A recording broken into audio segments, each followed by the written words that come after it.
지금 92살인가 3살밖에 안 된다는데, 갑작스럽게 그날 예배를 다 잘 보고 집에 가서 있다가 수요일 날인가 며칠 날 아마 세상을 뜬 것 같은데, 아무도 모르는 사이에 혼자 아마 고통을 당하다가 아마 세상을 뜬 것 같습니다. 심장마비랍니다. 오늘날 뭐 나이 많은 분이라고 먼저 가는 것이 아니고 또 나이 적다고 늦게 가는 게 아닌 것 같아요. 그렇죠?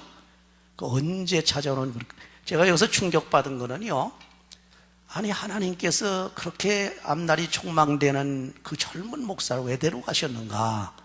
지금도 그게 풀리지 않아 가지고 하나님 앞에 내 속으로 자꾸 질문을 하고 기도도 하고 그럽니다. 앞으로 정말 하나님의 일을 위해서, 주의 일을 위해서, 하나님의 나라를 위해서, 교회를 위해서 아주 큰 일을 할 수 있는 전망이 우리 눈에는 보이는 것 같은데, 어찌 하나님께서 데려가셨느냐. 지금도 풀리지 않아서 계속 마음속에 기도만 하고 있습니다만은, 심장마비는요, 죽기 바로 직전에는 엄청난 고통이 따라온답니다. 몇 분 되지도 않는 그 사이가 그냥 아주 완전히 지옥 같은 고통이랍니다. 그런 고통을 아마 밖으로는 얘기 안 하지만 당했을 겁니다. 심장마비 벌써 오게 되면 벌써 이 피가 안 통하니까 심장에 이게 막 뽀개지는 것 같거든요. 여러분 아마 심장마비가 아니래도 그 심장 동맥들이, 관상동맥 이런 것들이 맥혀가지고서 또 이렇게 수술하고 그러는 분들 많이 보는데, 제가 아는 젊은 목사님도 50대 초반인데 그것 때문에 죽을 뻔했대요.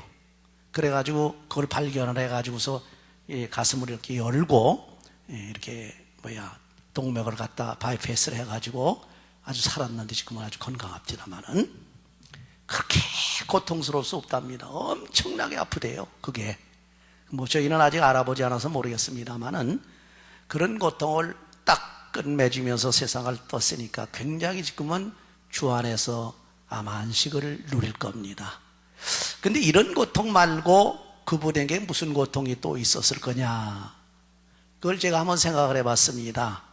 오늘 여러분 아시다시피 고난주간을 우리가 당하면서 우리가 생각할 이 고난이 뭐냐, 예수님께서는 우리의 원초적이고 근본적인 죄로 인해서 오는 고난은 다 예수님께서 담당을 해 주셨습니다. 그렇죠? 그런 고난은 무슨 고난이냐 하게 되면, 아주 쉽게 말하게 되면 저 사망의 고통, 지옥으로 가서 당하는 그 고통을 면제해 줬단 말이에요. 그렇죠? 그 고통과 그 고난 말고 우리가 살고 있는 동안에 우리에게 오는 고통이 있단 말이죠. 그렇죠? 이 고통이 뭐냐 하게 되면 두 가지입니다. 하나는 내 인생에 있어 육신을 가지고 있기 때문에 내가 잘못한다든지 관리를 잘못한다든지 막말로 또 하나님께 죄를 져서 징계를 맞는다든지 이럴 때 오는 고통이 있어요. 그렇죠? 이런 고난이 있습니다. 이런 고난은 구원받은 사람들에게는 아무런 의미가 없습니다. 그건 크게 역할을 못해요. 크게 영향을 못 끼칩니다. 쉽게 말하게 되면 그런 고난은 우리뿐만 아니라 믿지 않은 사람에게도 다 오는 고난이에요. 이건 육신이 있기 때문에 받는 고난이기 때문에, 이 고난 때문에 우리가 지옥으로 간다든지 구원을 못 받는 건 아니다, 그런 얘기죠. 그렇죠? 그런 게 좀 몸이 아파서 고통스럽다든지 마음이 괴롭다든지 또 이래가지고 우리가 성도들이 받는 그런 고난도 있으면은, 이것은 그리스도의 십자가의 고난을 생각하면서 견디고 인내하라는 거죠. 근데 또 하나 고난이, 우리에게 오는 고난이 하나 있어요. 이 고난이 아마 제가 생각하고자 하는 그 목사님에게 남모르게 받은 고난이 있을 거라 이렇게 생각을 해봅니다. 그게 뭐냐 하게 되면은, 내 죄 때문이 아니고 내 주위 사람들 때문이 아니고 내 인생 무슨 문제 때문이 아니고 바로 그리스도께서 남겨놓고 가신 고난이 있단 말이에요. 그 고난은 뭐냐? 그건 죄 때문에 받는 고난이 아니라 주님 때문에 받는 고난이야. 주의 이름 때문에 받는 고난입니다. 이 고난이 오는데, 제가 그 목사님을 잘 이렇게 인터넷에서 보면서 쭉 이렇게 살펴보니까 그분이 아마 육체적으로는 큰 고난이 없었을 겁니다. 경제적인 고통이 있었을 것도 아니고, 누가 붙들어다가 고물에 한 일도 없을 테고, 누가 싸운 적도 없을 텐데, 자기도 그 안에 고민이 또 고난이 크게 있었다는 걸 아마 세상에서 겪고 갔다는 걸 우리가 알 수 있습니다. 그 쉽게 말한 그 무엇이냐 하게 되면은 예수 그리스도를 증거한, 또 예수님 이름 때문에 받는 고난이에요. 그래서 그분이 보세요. 하나님의 말씀을 이렇게 잘 증거했음에도 불구하고, 또 열심히 증거하고 열심히 일했음에도 불구하고 영적으로나 또 세상에 사람들에게 오는 그 고통이 얼마나 큽니까? 쉽게 말하면 이단이라고 막 그랬거든요. 여러분, 이단인 소리 듣는 건 이건 아주 목사들로서는 치명적입니다. 마음의 고통이 보통 고통 아니죠. 그렇죠? 사람들이, 우리 목사들 아니라도 일반 사람들에게도 자존심을 건드려 놓게 되면 그같이 고통스러운 게 없거든. 그렇죠?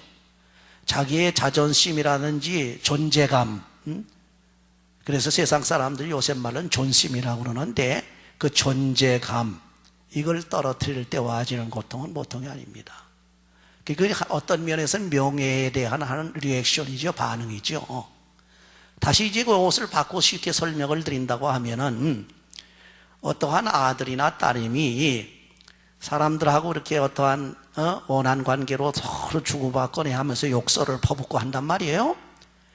그러면 자기의 욕설을 퍼붓고 할 때 자기가 욕을 먹을 때까지는 참는데, 자기 부모님이나 자기의 스승을 욕할 때는 못 참는다고 그래요. 그렇죠? 그래서 드라마 같은 데서 보면 그렇잖아요. 네가 나를 갖다가 욕을 하는 건 내가 참겠는데, 우리 부모님 또는 우리 스승님 그 얼굴을 더럽히고 명예를 더럽히는 건 못 참겠다. 그러고서 해보자고 덤벼들지 않습니까? 그만한 거예요. 인간이라고 하는 그만치 명예심이 엄청납니다. 명예심이라는 게. 그래서 인간의 욕심이 3대 욕이 있다고 그러잖아요. 하나는 뭡니까? 우리가 먹어야 사는 식욕이 있고, 또 하나는 우리가 아이를 낳고 생산하는 성욕이 있고, 또 하나는 뭡니까? 또 하나는 명예욕이라는 거거든. 권세욕하고 이제 같이 되어 있는 건데, 이 명예욕이 그렇게 크다는 거예요. 그래서 여러분 보세요. 지금 구약 성경에 봐도 그렇고, 또 사극을 봐도 그렇고요. 장군들이 싸우다가 말이죠, 죽게 됐으면은 어떻게 됩니까? 적군한테 찔러라고 안 그럽니다. 그래서 자기 부하봉을 찔러라고 그럽니다. 자기를 죽이라고 그럽니다. 그래서 명예롭게 죽는다고. 그리고 항복을 하질 않습니다. 그렇잖아요? 이 명예라는 게 이렇게 무서운 거예요.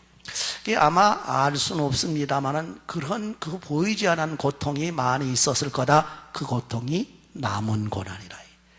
예수님께서 우리의 모든 영원한 고통은, 영원한 고난은 다 짊어지고 가셨지만은 남겨놓은 고난이 있다는 거예요. 남겨놓은 고통이 뭐냐? 이 남겨놓은 고통은 절대 지옥과는 관계가 없습니다. 멸망과는 관계가 없어요. 사망과는 관계가 없습니다. 이 남은 고난은 그리스도의 이름 때문에, 또 하나님의 나라 때문에, 복음을 증거하기 때문에 오는, 예수를 믿기 때문에, 예수를 믿고 또 예수를 증거하고 예수를 위해서 열심으로 봉사하기 때문에 와지는 그러한 남은 고난을 우리에게 남겨놓고 갔다. 바울 사도가 바로 그 고난을 우리에게 전해주는 겁니다. 사실 그리스도께서 고난받은 목적이 뭡니까? 한마디로 말하자면 우리 인간을 구원하기 위해서 고난을 받았습니다. 다시 말해 십자가에 달리셨단 말이에요. 그래서 우리들이 죄 때문에 고난을 받으니까 우리의 죄를 속죄하기 위해서 하나님께서, 예수님께서 고난을 받았지요. 우리 죄를 사함과 동시에 만물을 회복하기 위해서 우리 주님께서 대신 모든 죄악을 걸머지고 가셨습니다. 가신 다음에 나타나는 게 뭐냐? 그게 하나님의 영광이에요. 그렇죠? 하나님께서 세상을 창조하실 때는 창조하고 난 다음에 세상 창조하시는 것마다 좋았더라 그랬습니다. 그리고 영광의 빛이 온 세계에 가득하고 천사들이 찬양하라고 말이죠. 하나님의 아들들이 노래하면서 이렇게 영광을 받도록 창조해 놨음에도 불구하고 인간이, 우리 시조가 아담이 죄를 범함으로 인해서 하나님의 영광이 가려졌단 말이에요. 땅에 떨어져 버리고 말았단 말이에요. 이 땅에 떨어진 하나님의 영광을 다시 회복하시기 위해서 우리 주님께서 오신 거예요. 그 회복하시기 위해서 어떻게 하느냐? 그 떨어진 영광을 회복하려면 죄 지었던 그 죄의 값을 치러야 된단 말이에요. 그래서 죄가를 치르기 위해서 십자가에서 예수님께서 달리시고 난 다음에 나타나는 것이 하나님의 영광이다. 여러분 아마 하나님의 은혜와 또 하나님의 그 모든 은사들을 받을 때 한번 보세요. 예를 들면 지금은 그런 일이 별로 없어가지고 그 하나님의 그 참 신령한 은사 은혜에 대해서는 그렇게 그 감각을 잘 못 느껴요. 저희들 어렸을 때, 젊었을 때 말이죠. 부흥회 가지요. 가서 부흥회 가서 은혜 받지요. 그때 보게 되면요 말 못합니다.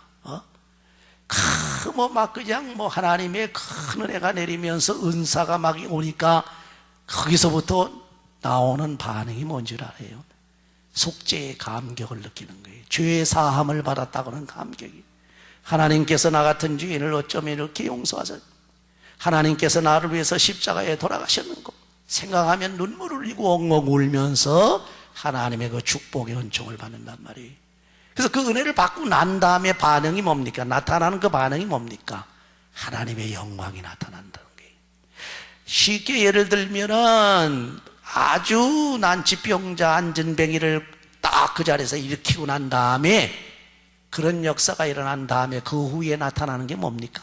하나님의 영광이 나타난단 말이에요. 그렇죠?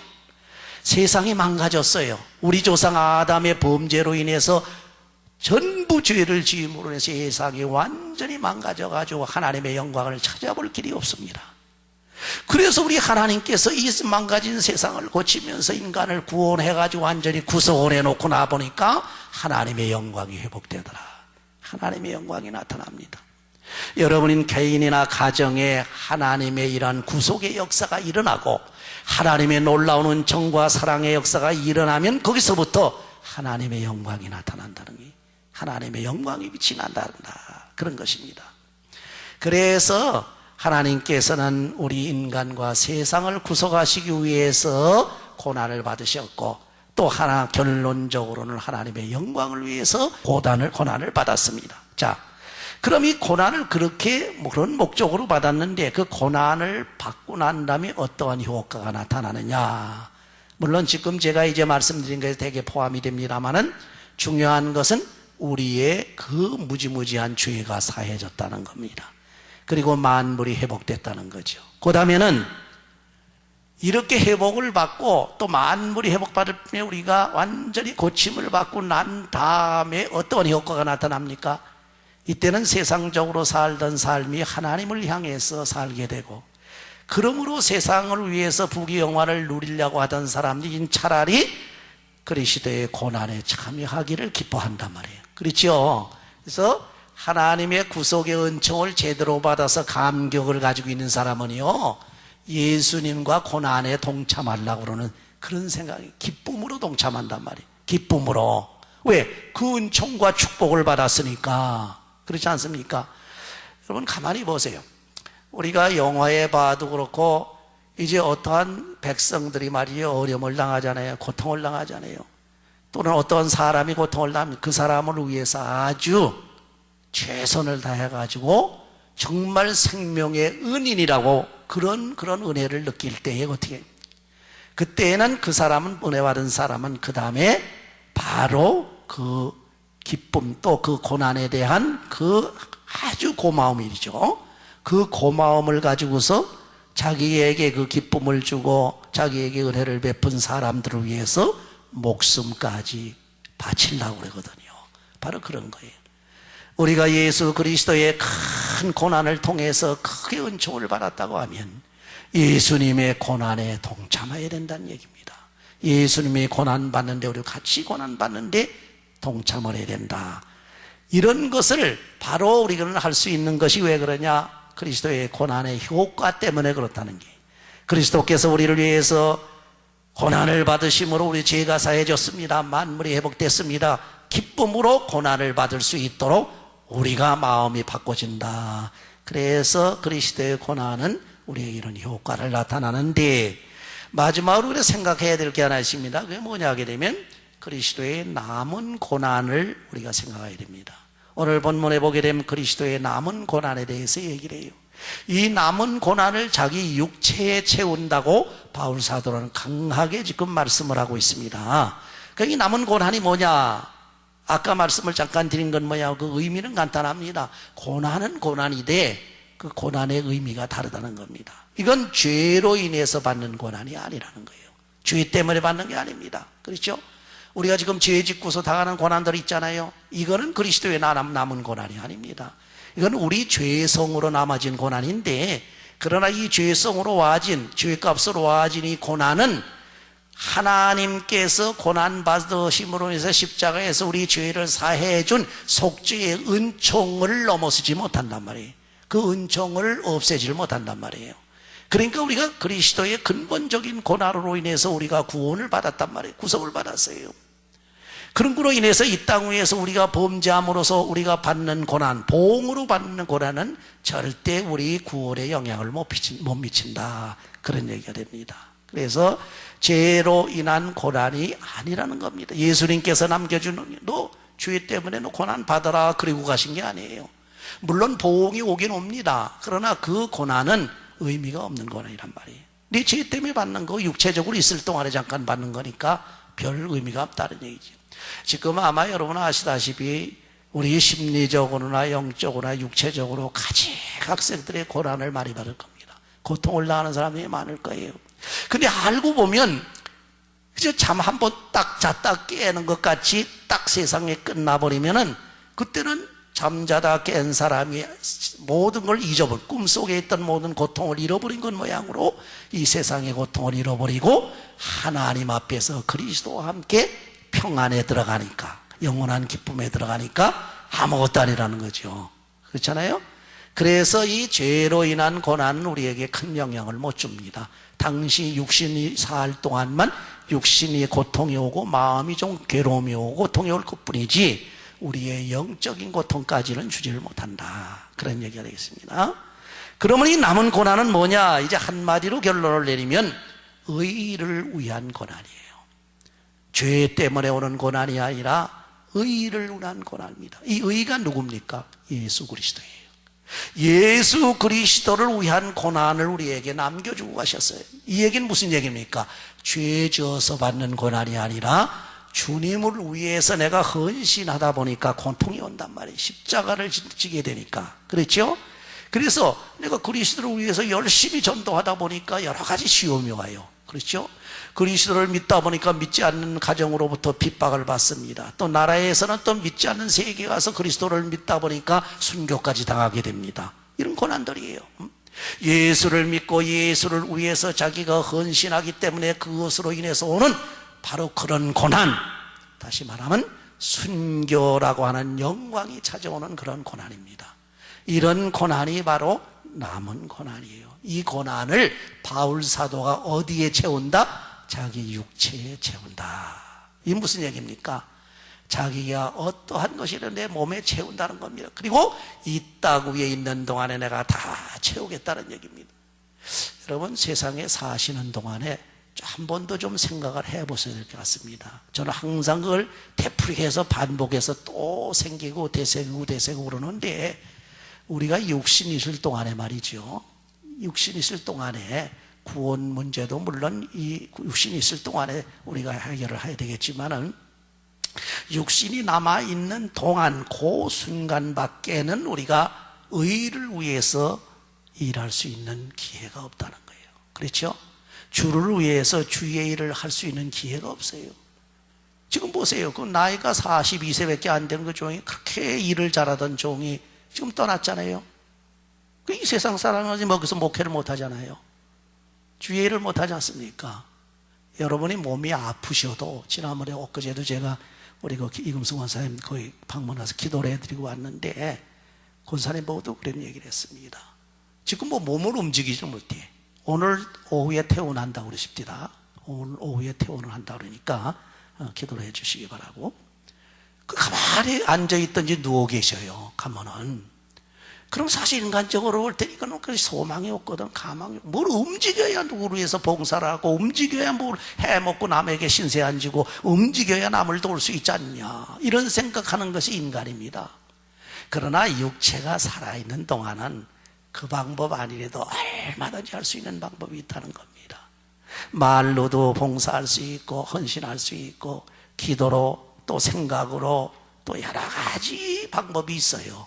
또 다른 사람들이 왔을 때 자기가 조언을 해준다고 믿음의 소리를 해준다든지, 자기의 고통 중에서도 하나님을 바라보고 예수를 바라보고 기뻐하는 모습을 보여준다든지, 천국 생활의 모습, 천사의 모습, 신자의 모습을 보여줘. 이거 전부 주의 일이에요.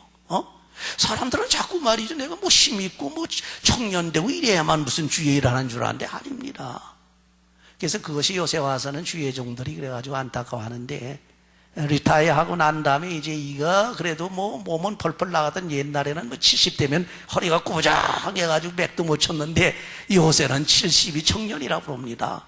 청년이라고 그래요. 80 넘은 우리 목사님들을 보니까, 아이고, 지난번에 말씀드린 건 모양으로 방지일 목사님은 지금 103살인가 2살인가 3살 되는데도 전 세계를 누우면서 복음을 전해야 했습니까? 이거 산 증인이에요. 이런 분들은 산 복음이 돌아다니는 것 같아요. 그렇죠? 하여튼 그렇게 할 수 있는 그런 역사가, 그러니까 어떤 방법으로도 하나님께 봉사하고 의를 위해서 일할 수 있다는 얘기입니다. 절대로 그 한순간 한순간 귀중하고 소중한 시간을 낭비하지 말라는 겁니다. 순간순간 여러분께 드라이브하고 운전하면서도 순간순간 주님을 생각하면서 찬양하고 기도하고, 누구를 생각하면서 기도해주고 말이죠. 자기를 위해서 기도하고, 또 다른 사람에 위해서도 봉사할 수 있는 대로 봉사하고, 누워있는 사람은 누워있는 대로, 누워있으면요, 보세요. 가만히 누워있으면 어딘 가지 못하지만 내 영혼, 내 마음은 방문을 할 수 있어요. 가만히 누워서 지금 저기 병원에 입원하신 우리 이영호 집사님, 그 병실에 지금 갈 수 있거든. 그렇죠? 지금 이렇게 눈 감고 딱 가면 그 병실이 보이거든. 그 병실에 가서 기도하는 모습으로 기도를 하라 얘기입니다. 참 이게 참 우리에게는 말이죠, 식물인간이 되다시피 하고 정신만 있다 하면은 어떤 방법으로도 의를 위해서 일할 수 있는 기회들이 계속 있다는 겁니다. 근데 이 사람들이, 그제 어느 목사님이, 우리 친구 목사님이 또 이메일이 와가지고 한국에 우리 동창들 얘기도 하고 노인바 목사님들 얘기도 하고 쭉 그러면서 얘기를 합니다. 그 얘기를 하면서 무슨 얘기를 하냐 하게 되면, 아이고 다른 사람들 다 그렇게 일하기가 저거 해가지고 은퇴하고 난 다음에 그냥 소일할 게 없어가지고 여기나 다니고 저 여행이나 다니고 저기나 다니고 괜히 이런 일하고 다녔는데, 저보고는 바빠가지고 정신없이 복되다 그래요. 그래서 제가, 아이고 목사님, 거기는 목사님들 좀 잘 생각해서 그 노인이 되고 은퇴를 하고 난 다음에도 일할 수 있는 길을 찾으라고 말이죠. 일할 수 있는 그 길을 찾으면 얼마든지 있으니까 찾으라고 말이죠. 그런 얘기를 제가 한 적이 있습니다만, 어쨌건 이렇게 주의 일을 하다 보게 되면 자기의 괴로움이 옵니다. 육체적으로도 괴로움이 없고 마음의 괴로움도 오고 어떤 애는 영적인 괴로움도 옵니다. 또 여러 가지 손해도 많이 봅니다. 왜? 의를 위해서 자기가 일을 해야 되니까 고난이 오게 된다는 거예요. 이런 고난을 자기 육체에 채우라. 마다하지 말라 그런 얘기입니다. 여러분 기회 있을 때마다 주를 위해서 할 일이 있으면 하시기 바랍니다. 남을 도와줄 일 있으면 도와주고, 남에게 또한 이제 여러 가지로 그야말로 교훈할 일은 교훈하고, 기도해 줄 일 있으면 기도해 주고 말이죠. 남에게 어떤 방법으로라도 도와줄 수 있고, 뿐만 아니라 하나님의 영광을 위해서 희생할 수 있는 길이 있으면 그 길을 마다하지 않고 가라는 얘기입니다. 그 길이 바로 십자가의 길이요 좁은 길, 천성을 가는 길인 줄을 믿으시기 바랍니다. 오늘 이 시간 더 이상 말씀드리지 않습니다. 그리스도의 남은 고난은 그리스도께서 우리 성도들에게 남겨놓고 가신 아주 쉬운 숙제입니다. 이게 어려운 것 같은데 쉬워요. 왜 쉽습니까? 이건 간단합니다. 예수님께서 우리의 죄악의 고난은 그늘 다 빼버렸어. 그게 죄악으로 오는 고통은 없단 말이에요. 이제는 의로 인해서 오는 고난이에요. 근데 의를 위해서 내가 일을 하고 고난을 받고 고통을 받고 열심을 다해서 헌신을 하고 내 생명을 던지게 되면 나를 주관하는 이가 계신단 말이에요. 그분이 누구냔 말이에요. 성령께서 나를 주관하시고, 그 성령께서 나를 주관하셔가지고 나를 움직이셔서 이 고난을 감당할 수 있게 하고, 이 고난으로 인해서 의가 나타나게 하고, 이 고난을 받음으로 생명이 살아나게 하고, 이 고난을 받음으로 죽은 자가 살아나고 병자가 일어나고, 이런 역사가 일어난단 말이에요. 여러분, 성령께서 남은 고난을 이길 수 있도록 여러분 도와주실 줄을 믿으시기 바랍니다. 남은 고난을 감당하시고 주 앞에 가서 잘했다 칭찬받고 하나님 앞에 마음껏 영광 돌리며 할렐루야 주의 성호를 찬양하는 그날이 오기를 주의 이름으로 축원합니다. 아멘. 기도하십시다. 저희들은 고난받기를 싫어하는 죄악의 본성이 있습니다. 이런 본성을 주님의 십자가에 다 죽여버리고 이제는 주를 위한 의를 위한 고난에 도전하며 내 육체에 채울 수 있는 신앙을 허락해 주시옵소서. 남이 하지 아니하는 것 다 받아하게 하시고 남이 가지 아니하는 그 어려운 고난의 길을 솔선수범해서 갈 수 있게 하시고 남이 가기를 꺼려하는 좁은 길을 택하게 하시고 남이 원치 아니하는 십자가의 길을 갈 수 있도록 저희들을 성령님께서 인도해 주시옵소서. 예수 그리스도의 이름으로 기도하옵나이다. 아멘.